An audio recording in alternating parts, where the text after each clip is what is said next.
দর্শক সবাইকে স্বাগত। আমরা কিন্তু এখন রয়েছি শরীয়তপুর সদর হাসপাতালের যে শিশু ডাক্তার রাজেশ মজুমদারের চেম্বারে। কিন্তু এখন 10টা বাজলেও কিন্তু রাজেশ মজুমদার কিন্তু এখনও তার চেম্বারটিতে তালা ঝুলছে। আপনারা কিন্তু দেখতে পাচ্ছেন।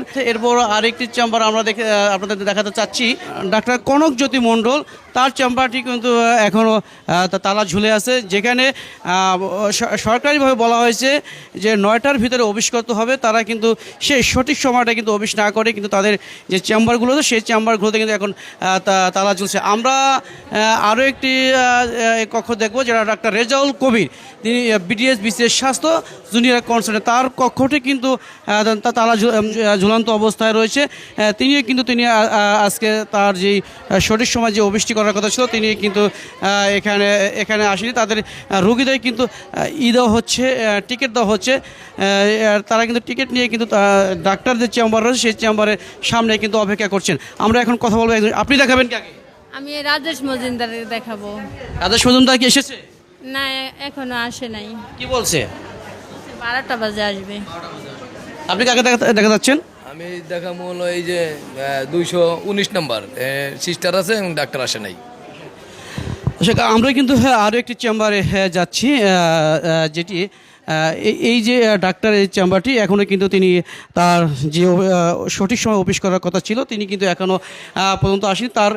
তিনি কিন্তু এখনও অনুপস্থিত রয়েছেন, তার অপেক্ষায় কিন্তু করতেছেন অনেক রোগী কিন্তু তার অপেক্ষা করছে। আমরা লিলি আল্ট্রাসফট সিরাম জেল, যা গভীর থেকে স্কিনে দেয় 3 গুণ সিরাম হাইড্রেশন। সিরাম জেল হাইড্রেশনে ব্রাইট থাকো সব সিজনে।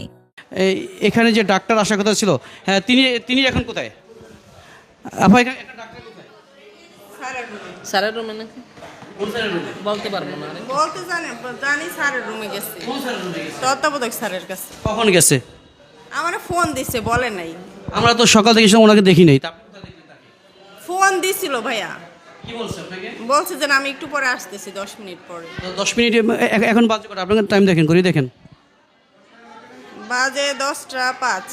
তার অফিস করার কথা ছিল কয়টা? অফিস করার কথা তো 9টায়, 9টা 9:30। এই ডাক্তার নাম কি? ডাক্তার সুস্মিতা শারমিন। ডাক্তার সুস্মিতা শারমিন।